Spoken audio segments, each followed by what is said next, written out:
안녕하십니까. 비트코인 호돌레입니다. 악화가 양화를 구축합니다. 저장과 이동에서 비트코인은 금보다 탁월합니다. 그레샴의 법칙이 비트코인에는 적용이 되지 않는다고 합니다. 양화이기 때문에 시장에서 도태될 거라고 합니다. 맞습니다. 시장에서 사라질 수 있습니다. 통용이 되지 못하니까 화폐로서 기능을 하지 못한다고 합니다. 시장에서 돌아다니며 통용되는 화폐는 달러 같은 아래 것들에게 시키고 고귀한 비트코인은 지갑 속에 고이고이 간직하시면 됩니다. 시장에서 사라지는 것이 무가치해진다는 뜻은 아니겠죠. 1975년 광복 30주년 기념 100원주와 대부분의 가정에 한 개 정도 소장하고 있지 않습니까? 지금 그 주화를 구하려고 하면 100원 주고 절대 못 구할 것입니다. 그 이유는 민트 주화 498만 개, 그리고 프루프 주화 2만 개 등 총 500만 개밖에 발행을 하지 않아서 그렇습니다. 비트코인은 2100만 개밖에 없습니다. 그런데 갖고 싶은 사람은 너무 많기 때문에 비트코인 한 개의 가격은 계속 올라갑니다. 언제까지 올라가느냐고요? 그러세요. 비트코인 가격에 대해서는 우리가 그다지 신경 쓸 필요가 없습니다. 우리가 관심을 가지는 것은 단 한 가지입니다. 비트코인이 당신들의 말대로, 경제학자들의 말대로 거대한 거품 덩어리라서 반드시 거품은 꺼지고 무가치한 상태로 돌아가서 가격은 0으로 수렴할 것인가 그렇지 않은가 이 문제입니다. 가격이 0으로 수렴하지 않는다면 비트코인의 가격은 염려할 필요가 없습니다. 시간 문제일 따름입니다. 비트코인이 거품이었다고요? 세계 최대의 자산 운용사 블랙록이 거품 덩어리를 고객들에게 판매하고 있었습니까? 블랙록의 자산은 신용 아니겠습니까? 이런 블랙록이 실수로 고객들에게 거품 덩어리를 디지털 금이라고 과대 포장하여 판매했다는 말입니까? 상상할 수 없는 일 아니겠습니까? 블랙록은 운용자산 기준으로 세계 최대 규모라는 말입니다. 다시 말해서 블랙록보다 운용자산이 많은 기관은 존재하지 않는다는 뜻입니다. 국가 단위로 주체들의 자금이 모이는 국부펀드와 연기금과 비교해봐도 단순 규모 면에서는 블랙록과 비교할 만한 곳이 없다는 것입니다. 물론 자산 운용사 특성상 총자산이라는 것은 부채를 포함하고 있는 규모라서 단순히 빅테크 기업이나 제조업 같은 기관과 비교하는 것은 합리적이지 않겠지만 블랙록의 펀드 구성이 투자자들의 투자금으로 되어 있기는 하지만 블랙록이 운용하는 펀드들은 유지기간이 굉장히 길어서 장기 투자가 되는 것으로 유명합니다. 같은 펀드라도 블랙록은 1년, 3년, 5년, 10년 등 뒤로 갈수록 장기 투자가 확실하게 유리하게끔 펀드를 설계해 놓았다고 말합니다. 한국에서도 블랙록의 펀드를 팔고 있습니다. 2024년 1월 10일 미국 증권거래위원회는 성명을 통해서 블랙록의 상품을 비롯한 11개의 비트코인 현물 ETF를 승인했습니다. 가장 단순하게 생각해 봐도 됩니다. 만약 비트코인이 거품이나 스캠 정도로 평가되면서 가격이 0원으로 수렴하는 일이 발생한다면 세계 금융의 신뢰는 사라졌다고 봐도 무방할 것입니다. 블랙록의 비트코인 ETF 투자가 예전에 FTX나 테라루나 사태처럼 터질 수 있다고 생각한다면 그것은 큰 오판입니다. 만약 블랙록의 비트코인 ETF 투자가 일시적인 착각으로 인한 것이었다라고 가정한다면 그것은 세계 경제가 몰락하는 것과 같은 것입니다. 투자라는 의미가 없어지는 것입니다. 세계 어느 곳에도 투자를 할 수 없는 그런 환경이 되어버릴 것입니다. 신뢰와 신용이라는 것이 무너져 버릴 것입니다. 국가의 부도 사태보다 더 심각한 상황이 될 것입니다.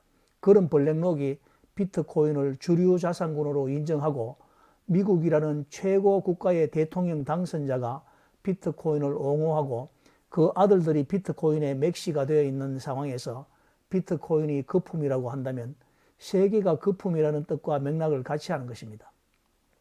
물론 선진국은 아니지만 젊은 지도자로 인하여 눈부시게 발전하는 엘살바도르나 아프리카의 개발도상국가 등이 경제적 독립을 위해 비트코인을 채택하고 있고 그 결정이 성공적인 결과로 나타나고 있음은 자명한 사실이기 때문입니다. 인터넷이 세상에 처음 등장했을 때를 생각해 보시기 바랍니다. 30년 만에 얼마나 세상을 변화시켰는지 자문해 봐야 합니다. 비트코인은 명실상부한 금융의 인터넷 현상이 될 것입니다. 화폐의 인터넷 현상 말입니다. 비트코인을 알아보는 사람은 어떤 부류들일까요? 노벨 경제학상을 받은 사람들입니까? 월가의 저명한 애널리스트들입니까? 세계은행, 유럽은행의 총재들입니까? 유대 금융자본가들입니까? 이들은 비트코인을 있는 그대로 받아들이지 못하는 사람들입니다.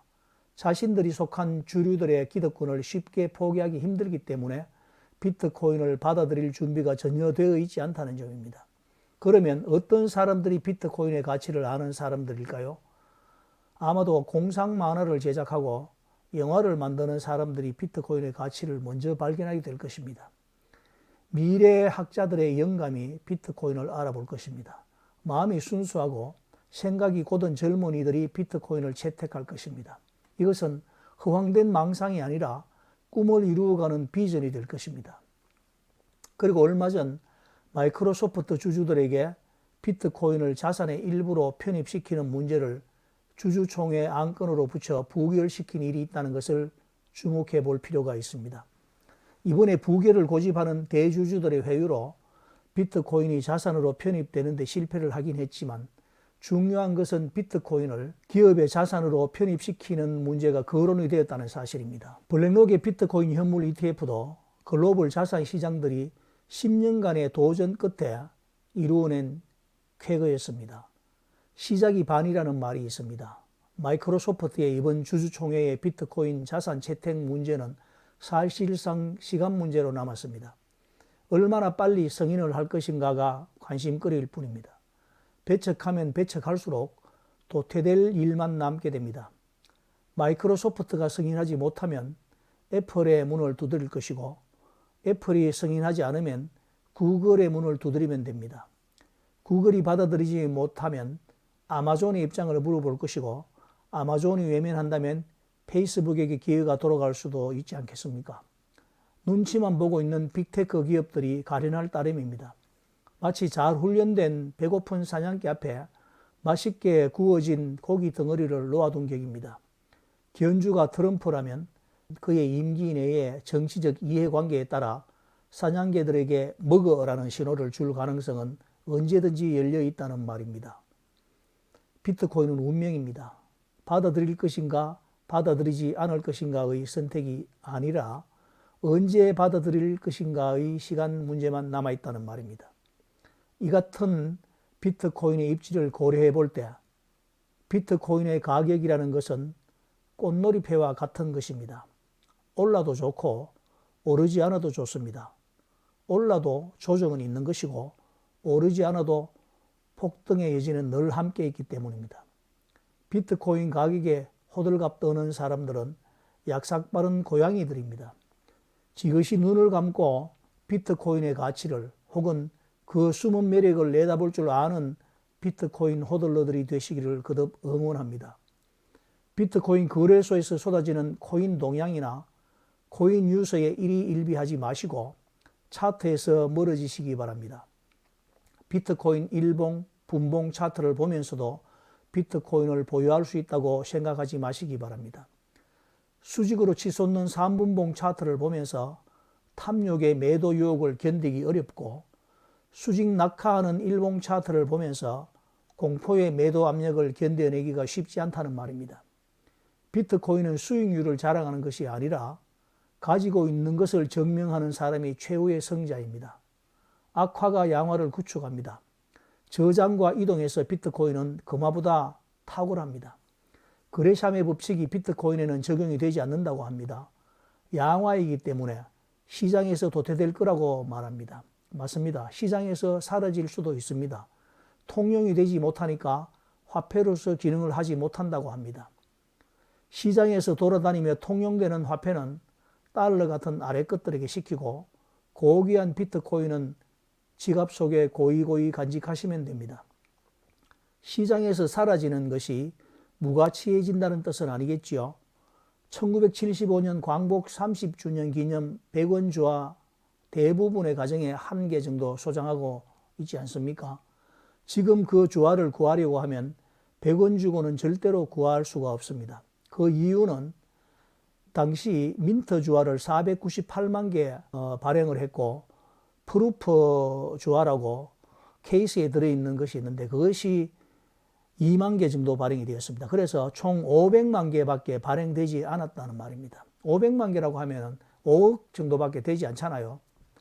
이것처럼 비트코인은 2100만 개밖에 없습니다. 그런데 갖고 싶은 사람은 너무 많기 때문에 비트코인 한 개의 가격은 계속 올라갑니다. 언제까지 올라가느냐고요? 글쎄요. 금 팔아서 비트코인으로 교환하고 채권 팔아서 비트코인으로 교환하고 주식 팔아서 비트코인으로 교환하고 수익성 없는 부동산 처분해서 비트코인 사고 이렇게 된다면 얼마까지 오를까요? 그건 제게 물을 거 없이 우리 쪽집게 구독자님들께 물어봐야 하지 않겠습니까? 비트코인 호들레였습니다. 빰.